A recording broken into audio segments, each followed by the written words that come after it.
You put in a lot of work, but yeah, something always screws up at the end. You don't quite make it.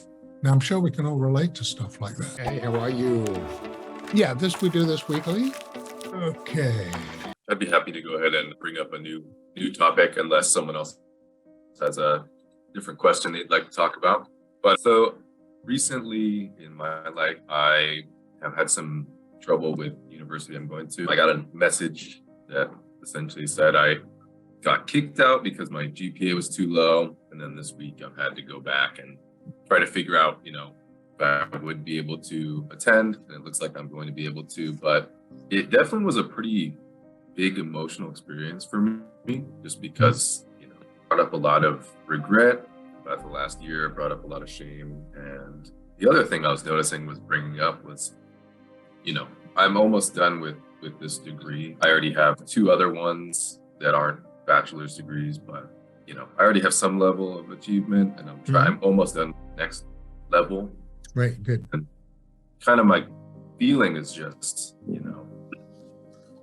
due to, different stuff in my life, and definitely, stuff related to this program, it's just, school has been a pretty hard thing for me to succeed in for a very long time. And so it's not just the current situation I'm in. It's like this whole backtrack of all these other different feelings and situations that I bring up whenever I start failing in it. And so it's kind of just a question of like, how can we detach ourselves a bit from the past history of failures or successes so that we can really be present in just the immediate of what we're trying to focus on? Because that's something I've been noticing more when I'm tapping into my thoughts and emotions, just like all this negative feelings, and reinforcement coming from my past over time. That's not at all relevant. Right. No, absolutely. But again, very relevant topic. Before I say anything, anyone want to chime in on this one? Getting pulled back into negative self-talk when things aren't going exactly as planned. My understanding is just your brain trying to get back to what it's familiar with during a time of stress when you're trying to go a different path. Kind of like a marble rolling down the table, so to say.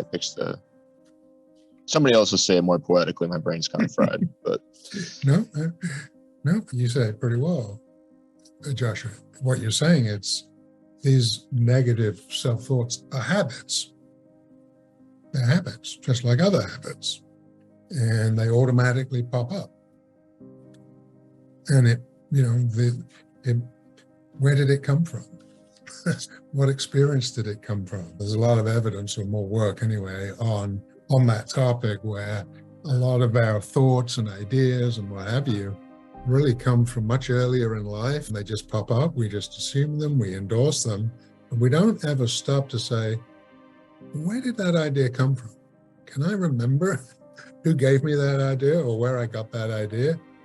Is there any validity to it? Is it useful? And of course, again, our thoughts are habitual. And again, because of the same neural infrastructure in the brain for thoughts as there are for habits, physical habits. And so that is a huge issue, that all of us can fall back into narratives that are certainly unhelpful, not appropriate, not even valid. And, the problem is we're storytellers, and we can make stories of anything and do. And that's also making stories of things that, didn't quite work out. My favorite one that I had as a teenager, in our school, we played rugby.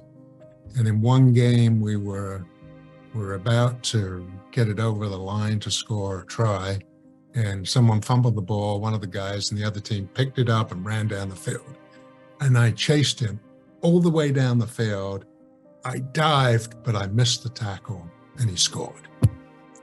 And for a long while, that was the narrative. Well, that's who you are, Howard. You put in a lot of work, but yeah, something always screws up at the end. You don't quite make it. Now, I'm sure we can all relate to stuff like that. We take an example like that and extrapolate it and make it a story. And before you know it, it's shaped our narrative. of who we are. Obviously, that's totally inappropriate. It's certainly not helpful. And it's inappropriate. Some people will say, well, Howard, that was amazing. You ran all the way down the field and tried to tackle him, but he had 15 yards on you. So, don't beat yourself up.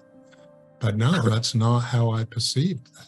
Whenever you're ready, here are 4 ways that Porn Reboot can help you out for free.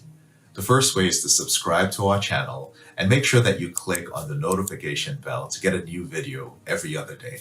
The second way is to actually get a free copy of my book, Confessions of a Porn Addict, 7 Secrets of Porn-Free Men, where you'll learn about my personal struggle and the lessons I learned over the past 14 years, as well as get strategies for putting together your own personalized reboot plan and ending your compulsive behavior with pornography or masturbation. So click on the link in the description below this video to get the free ebook.